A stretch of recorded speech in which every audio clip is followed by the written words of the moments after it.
It's the beginning of March in Wisconsin, and I'm enjoying playing with the horses more often. We're experiencing repeated periods of unusual warm seasonal snow-rain mixes, followed by a couple days of melting from the sun's warm rays, which means the conditions are not always ideal, but an opportunity for me to spend some quality time in nature with my horses.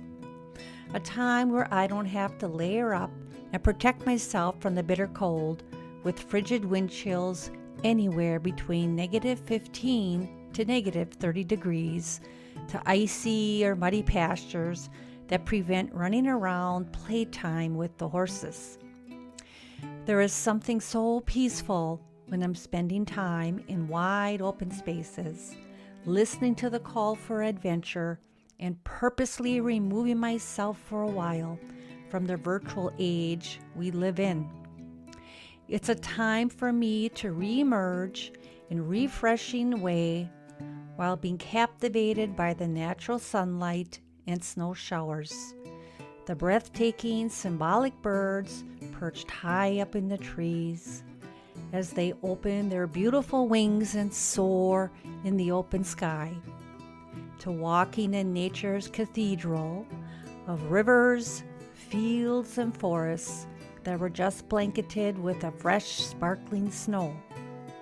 This time of year, with the rapid increase in daylight, triggers a time for horses to start shedding their winter coats, which also means they can feel itchy.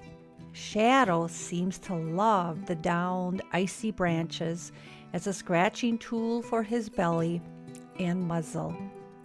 I especially love the sun's rays of light that hit the snow's ice crystals that stick to everything and reflect the light like a mirror, producing a happy feeling filled with renewed vision and magical charm. Something I love to do with my horses, with or without the snow, is playing with a ball or a barrel in some of their grazing fields. I need lots of open space, especially if I'm playing with more than one horse. And if one of the horses is invited to play but is hesitant, he or she has a choice to participate or not. The activity is never forced upon them. As an example, I and my sisters used to go swimming with the horses in Lake Michigan, where we lived close to.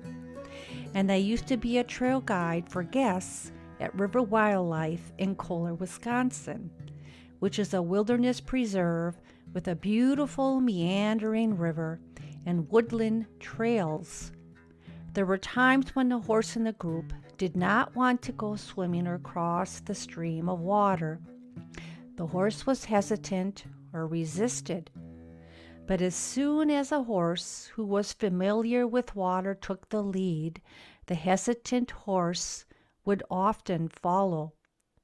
So what I've learned about my horses over the years, and because they are non-predatory social creatures, is I prefer wide open spaces to slowly introduce them to safe things they can play with, such as a ball or a barrel, and as a means to connect with them.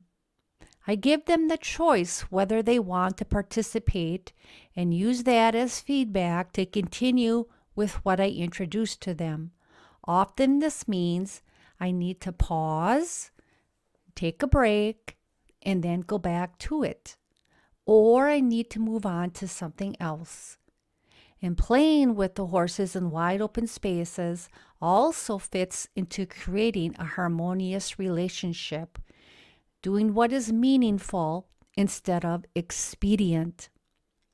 I like to use the ball as a means of connecting with the horse more than the barrel because the horses seem to enjoy it and we are less likely to get hurt.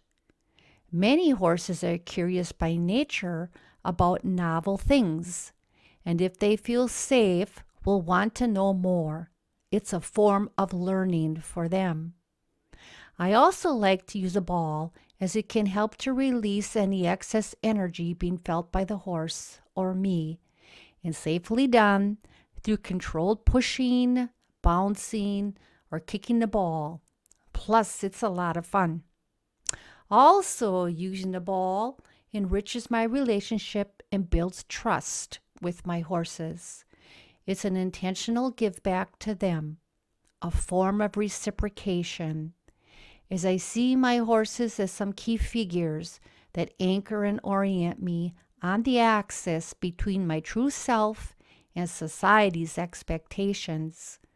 They are allies and living symbols that harmonize my interior world with the culture I live in. So that's the conclusion of this video. Thank you for being here and watching what I put together. I hope you enjoyed it and the beautiful winter wonderland scenery in Wisconsin, which I always feel adds that magical charm.